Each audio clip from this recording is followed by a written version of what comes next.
Jason's just like unplugged all the electricity in his house.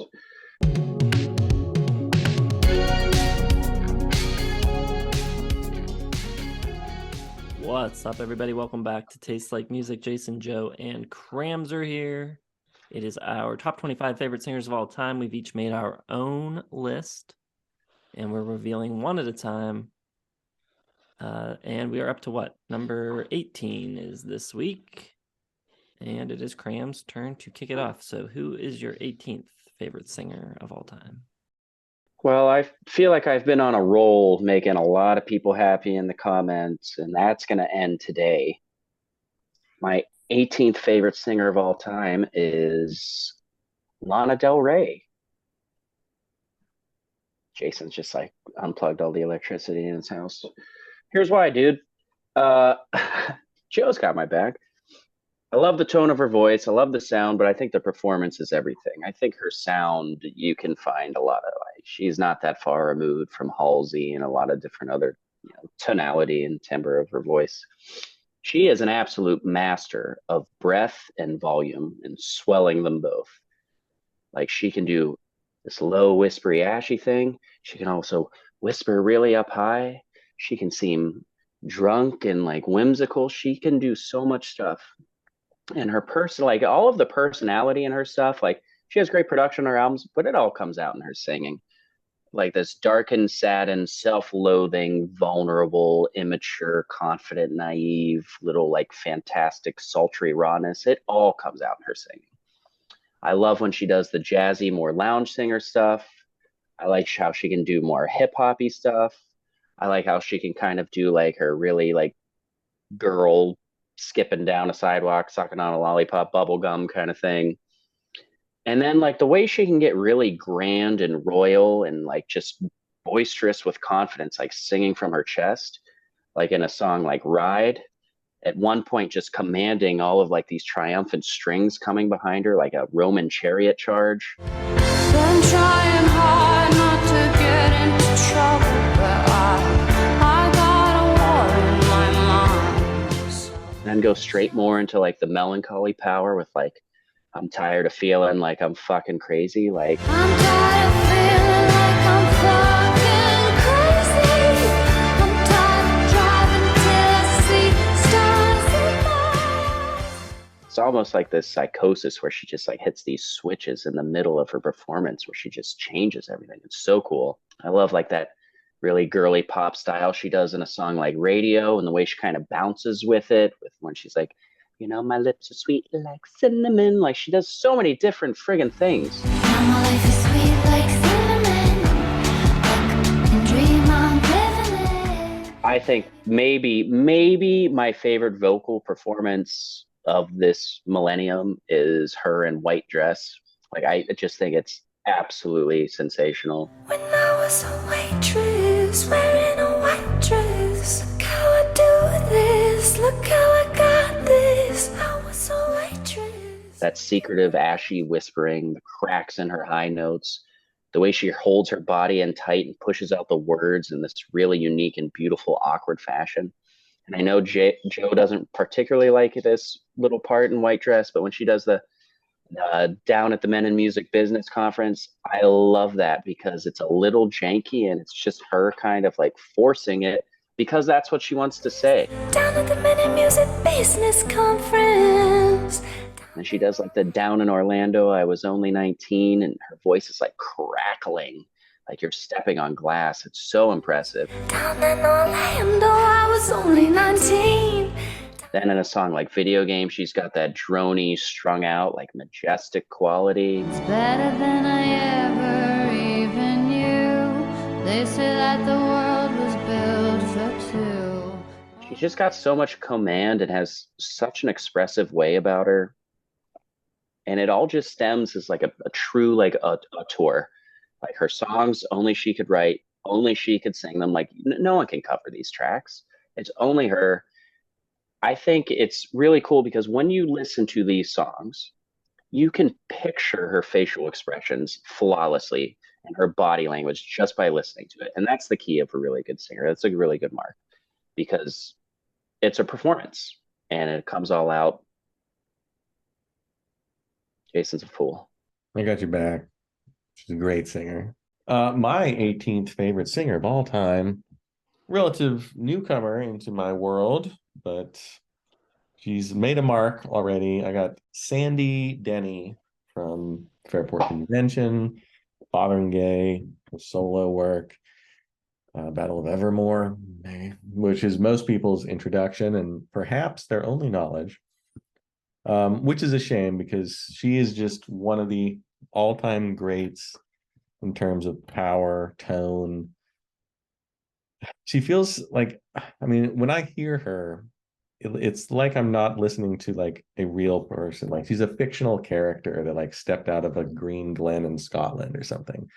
Like she just has this magical like otherworldliness, and maybe it's just the accent, I don't know, but I love the way she tells stories. She's maybe the best singer of sea shanties of all time. Half of her songs are about the sea and they're perfect. She just has this way of it's almost like a conversational style of singing, where it's like she's like right next to you, just singing right to you, just weaving the magic into these stories. And I love that she writes her own lyrics because she really gets to feel, I think, and put in like the little extra flourishes into every lyric. Something like Late November from her first solo album, or Music Weaver from the 72 self-titled. Methods of madness, the pathos and the sadness.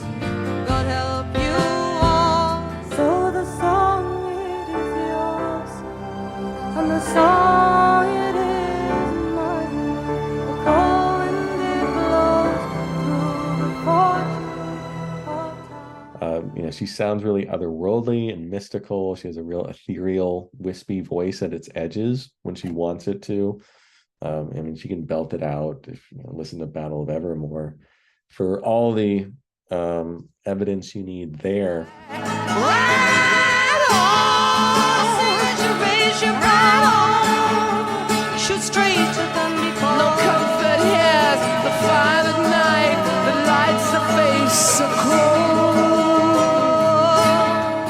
Dance in the dark of night, sing till the morning light.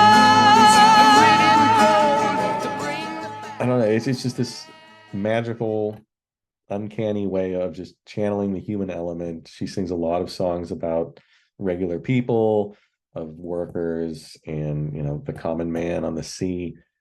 And she's just really good at relating kind of like the common plight of man, just weaving a rich tapestry out of everyday life, which is really impressive. I think she's maybe the best folk singer ever, the best British one for sure. And she has that accent, which I love. It's so lush and vibrant. Everything like the stuff you dissect in school about her voice, if you were talking to like a music teacher, her vibrato control and her range and everything like that. Like, you don't even have to talk about it because it's basically perfect. Everything, her fundamentals of singing are so good. I don't know, she just blows me away with the little things, the ability to converse, her ability to be mystical and ethereal and magical. Listen to something like Quiet Joys of Brotherhood, where it's just her, purely a cappella. The roses bleed, both light and dark.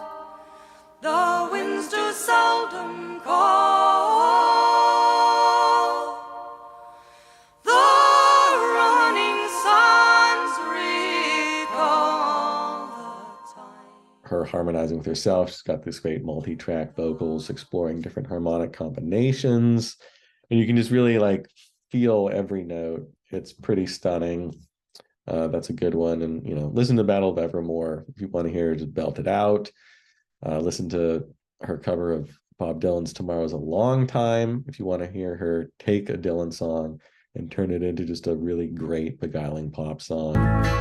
Yes, I know, if my own true love was waiting, and if I could hear his heart softly pounding. And the sea shanties, she's literally, maybe excluding Gordon Lightfoot, just the greatest like singer of sea songs ever.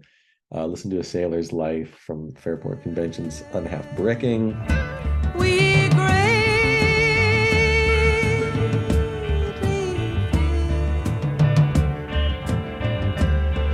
on yon green island.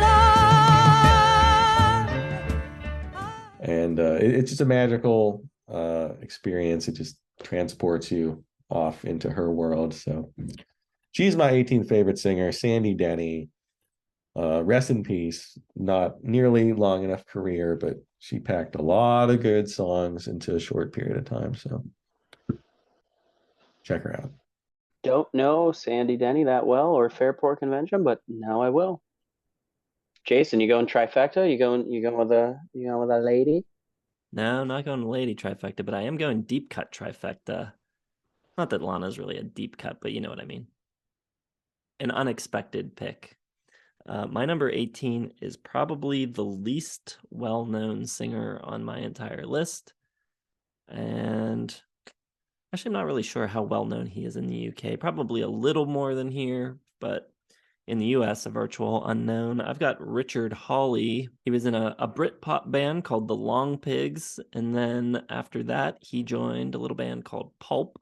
And he was mostly a touring member in Pulp, but he does appear on a few studio tracks here and there. But, you know, knowing his Britpop background can't possibly prepare you for his voice or the type of music he makes or anything about his music at all. It's people had to probably be taken aback by it because it's so shocking and classic sounding and different from anything else that was happening in the 90s. It's just a classic sound. He's got this like deep, rich, full tone, and it's so effortless. He just seems to like open his voice or open his mouth, and this voice just comes falling out without him really even trying. You hear the way he says, "Open up your door" at the beginning of the song of the same name, and it's just immaculate sounding. Open up your door. I can't see your face no more. He's got so many influences in his sound as well, from Sinatra and Bing Crosby to like, I'd say Scott Walker and Leonard Cohen. I can hear maybe like the Blue Nile in there, some Ian McCulloch maybe as well. Just a really romantic sound most of the time. Songs like Cole's Corner and Valentine, I think, are some of the most romantic songs ever. I'm going downtown where there's music.